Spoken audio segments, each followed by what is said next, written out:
Hello everybody, this is Brooke, aka Supernatural Summer 34, and today we are back at it with another speed build.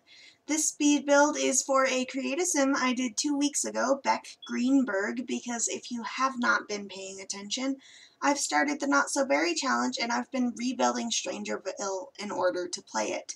So far, I've done 3 houses and 3 community lots, but I know I'll be doing a couple more because I haven't even started on the bluffs.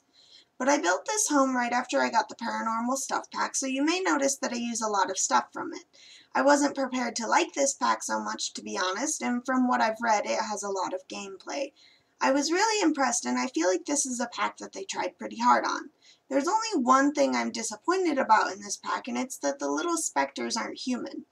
Actually, scratch that. There's one other thing I wanted from this pack, which is the ability to build graveyards. I actually placed down a graveyard in Strangerville last night on stream, but it's not one I've built, so I don't know how long it's going to stay there because I have this weird thing where I only like playing in my own builds. But I know 2 voiceovers ago I was talking about which packs I wanted in The Sims, and I thought I'd continue with that in this video. I actually didn't finish talking about my ideas for a farming pack, so we'll start there. Last time I talked about farm animals, but this time I thought I'd talk about the world I want to see with this pack. Now, this world isn't super unique like I've been wanting more worlds to be, but I think it suits this idea really well. It'd be based on the northern part of the American South, so like Kentucky and Tennessee. One year I went for a road trip to visit my great aunt in Mississippi, and we passed through Kentucky, and it was a really pretty place.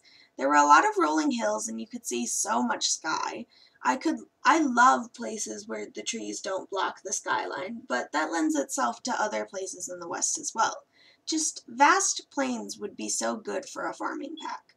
And since this is in Tornado Alley, I thought we could get more forms of extreme weather. I'm not alone in this opinion, but I feel like not enough bad things happen in The Sims, specifically in The Sims 4. Like your pet will run away or your kid will dress up in a bear suit, but nothing of much consequence. I think we need more consequence, like tornadoes and meteors and hurricanes and all of that. Like, life can get a little boring if nothing bad ever happens. Like, I can count on one hand the amount of times my sim has died from anything other than old age, and I've been playing since City Living came out.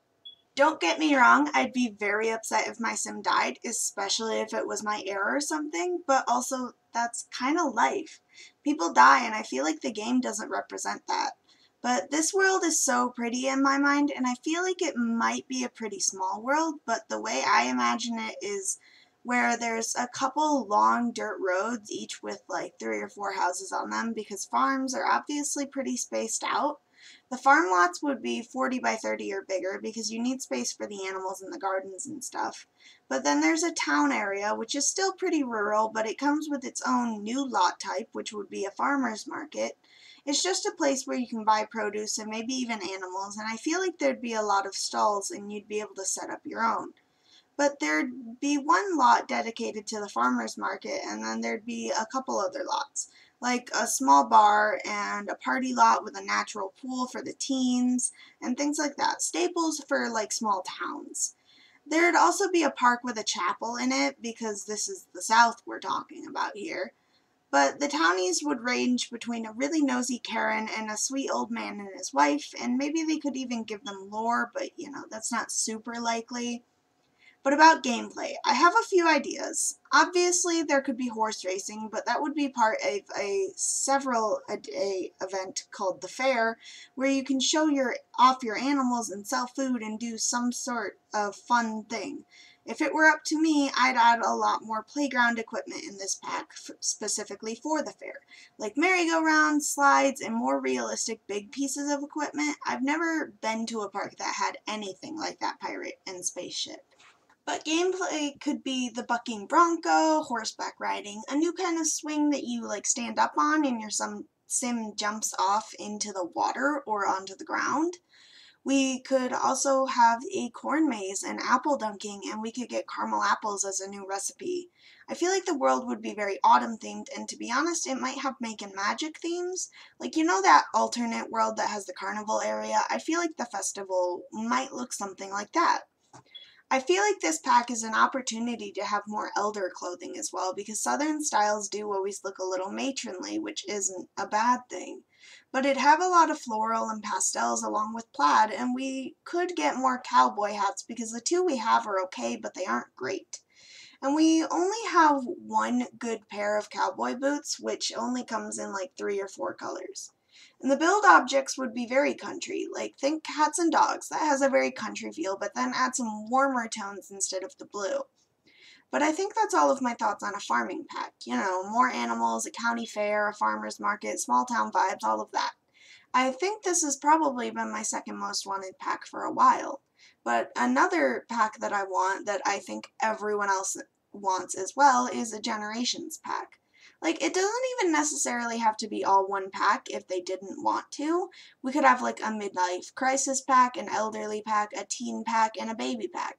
Maybe even another child and toddlers pack, because despite them having gotten a pack already, they are still woefully neglected.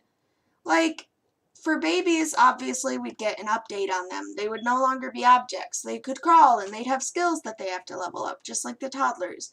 Like, one skill could be speech, and the baby might start off with just crying, and then as the skill goes up, they start babbling, and a little thought bubble pops up saying exactly what they need. And then they can have a movement skill, which might be similar to toddlers, because they may start off not even being able to lift their head, but with enough practice, eventually they can crawl. But babies and toddlers can also have a baby walker that builds their movement up. And then there can be another skill about thinking. And I know this sounds so similar to toddlers, but it's just the step below toddlers. Like as a baby levels up this skill, they can start to understand exactly what they want, whether it's a toy or whatever else. And some objects I think the babies could use are things like walkers, a changing station, a crib instead of a bassinet, binkies, playmats. But I feel like toddlers would get more as well. Like, the toddlers already have skills, that's fine, but we could get more things for toddlers. Like a stroller that they could push around that works on their imagination skill. They could have a sandbox where they could build sand sculptures, because as far as I'm aware, toddlers don't currently have that ability. But toddlers could have a swing that's made for them, and they could have strollers as well if your sim wants to take them for a walk. There could be an interaction where toddlers can cuddle with their parents on the couch, or parents could nurse their baby while watching TV. We could have baby carriers that the Sims carry around, and they could sing lullabies to their baby. But we've moved on to the kitchen, and I kind of go for this greenish teal look throughout the house because Beck really likes green. The house is actually pretty small. It's 1 bed, 1 bath, but I did fit everything a sim could need in it. It's a very planty house, I think, and I did that because I definitely think that Beck is really into gardening. She's a teacher too, and just about every teacher I had as a child was really into plants. Personally, I would never have any real plants because they would die in less than 24 hours because I am useless with that kind of stuff. I really wish we had more plants in the game, but not the ones that go on tables. I feel like we have enough of those, but I think we need more of the big, tall ferns and flowers and stuff that you can use to fill up a corner. But a big problem I have with a lot of the plants is that they're too big around, so they clip in the walls. Like, there's one plant in particular that I'm talking about, and it's a really good plant for the desert. I have no idea how to describe it, but it has the ridged stem, and the pot has a little decal on it. Anyway, I love that plant, but it's just so big. I can hardly ever use it inside, and when I do, it has to be really far away from the wall. But yeah, again, I use a ridiculous amount of plants in this house, especially in the dining room. I really didn't know what to fill the walls with by the back door, so I just went for the leaves on the wall from Eco Lifestyle. I don't know. That's pretty much the only part of the house that I questioned because I really love this house. The stuff from Paranormal Stuff pack is flawless, and it's probably one of my favorite stuff packs already. But now we've moved on to the bedroom, which actually comes together pretty quickly. I think pretty much the rest of this build is landscaping because it has a lot. I know most people tend to go for more of a bare look in deserts, but I feel like Beck would not only have cacti. I think the only build where I went super bare with greens is the restaurant that I shared last week, and that was just because the rocks looked better than those low-lying flowers. But the bedroom follows the general theme of the rest of the house, and I tried to use every item in the Paranormal Stuff pack simply because they are all so gorgeous. I think my favorite item, though, has to be the new couch. It just looks so perfect for every single home. Like, it would work for a traditional home, a contemporary, and probably even a modern house. Oh, and I also love the curtains. I feel like this pack did the bohemian vibes that Movie Hangout tried to do, but so much better. The Movie Hangout objects are really hard for me to use most of the time, but I feel like I could use all of these easily. But we're about to move on to the outside of the house where I start the landscaping. I think the main reason I went so heavy with the landscaping on this build was because I was working off of a reference picture like I do with almost every build. And that reference picture had so many flowers out front. I think the picture pulled it off better than I did, but to be honest, I think reference pics almost always look better because there are some things you just can't do in The Sims. And I realize now that the next 3 speed builds I'm sharing, I didn't use a single reference picture for, which is shocking considering they are some of my favorite builds ever. They're all community lots because I've been on a kick for those lately, but they're honestly all so great and so beautiful. One of them I actually show in my next episode of Not So Berry towards the end. But to circle back to earlier when I was talking about a generations pack in The Sims 4, I just feel like we need it. I feel like The Sims 4 is going to feel so incomplete if we don't get some of the things that are on my wish list. Like a country living pack, functioning farms, livestock, just more animals in general. Like, that is crucial for the game and for rural living. And generations, I age up my children within a week of them being children simply because there's nothing for them to do. Same with teens. I think the only thing teens have that's unique to them is, well, actually, that's not even really that unique to them. I was gonna say that they're the only ones that can fool around, but that's just woohooing without the possibility of pregnancy, which we already have. I really want prom for my teens in particular. You have no idea. Like, there are some mods I could download, but I honestly feel like that couldn't hold a candle to the Sims team making an event specifically catered towards prom, like the ability to name prom king and queen, slow dancing, which I know has been added by C creators.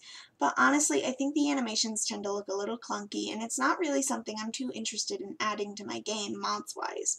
To be honest, I only have one gameplay mod, and that's Slice of Life. The rest are cheats and UI mods. Teens aren't even a different height from young adults, which is so infuriating. For the longest time, I thought maybe I should make myself as a child because I am 5 feet tall, and I felt like the teens seemed too tall to realistically be me. I think the lack of a height slider is a huge issue in The Sims 4, because everyone being the same height isn't realistic or aesthetically pleasing. And a little pet peeve of mine is that Sims don't get taller when they wear heels. Like, what? It doesn't even make sense. There are platform shoes in The Sims 4, and Sims don't get taller when they wear them. And I get that making the animations would be hard, but honestly, in order to keep your audience's attention, you have to do something new. Something hard, something that they've been wanting for a while. Like, mod creators have done it. Obviously, they haven't figured out the whole animations thing, but this is the Sims team's job. They are getting paid to do this. So why in the world would people be making excuses for them? And honestly, I used to be one of EA's bootlickers as well, but after I saw the glitch for console players with the new skin tones, I was done and I was tired of it. But we are coming up on the end of the video. Don't forget to like, subscribe, comment down below, and I will see you all soon.